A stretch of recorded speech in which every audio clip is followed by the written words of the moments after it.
This is let me change it.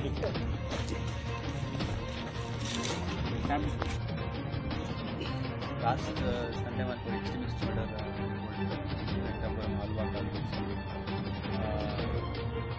Viveshwar Rao అనే Maoist చంపడం దీని మీద ఇవాళ early morning CR Venkatapuram S Venkatapuram CRP వాళ్ళందరూ వెహికల్ చెకింగ్ చేసే క్రమంలో ఒక మంచి సస్పిషియస్గా కనిపిస్తే అతన్ని అప్రిహెండ్ చేయడం జరిగింది. అతని పేరు లక్ష్మయ్య.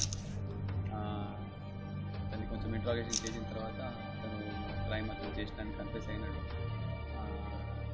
డీటెయిల్స్ ఏమి అంటే ఈ లక్ష్మయ్య అనే పర్సన్ని లాస్ట్ ఇయర్ 2019 ఆల్రెడీ ఒకసారి వెంకటాపురం పోలీస్ వాళ్ళు రిమాండ్ చేయడం జరిగింది. సేమ్ ఎక్స్ట్రీమిస్ట్ తను లాస్ట్ 3 yearsగా నుంచి బీన్ వర్కింగ్ యాజ్ మిలిషియామన్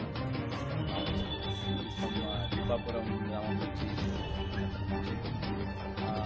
ఒకవేళ మావోయిస్ట్ వచ్చినప్పుడు ఒకసారి వాళ్ళకి అన్నం పెట్టడం, పోలీస్ గురించి ఇన్ఫర్మేషన్ ఇవ్వడం, అఫెన్స్ చేయడం అని చెప్పి అతను ప్లానింగ్ ఉంటుంది. లాస్ట్ టైం 2019 జూన్లో కూడా కొత్తపల్లి క్రాస్ రోడ్ దగ్గర మైన్ పెట్టే టైంలో మనకి ఇన్ఫర్మేషన్ రావడంతో అతన్ని అప్రిహెండ్ చేయడం జరిగింది. సో ఇదే క్రమంగా 10th రోజు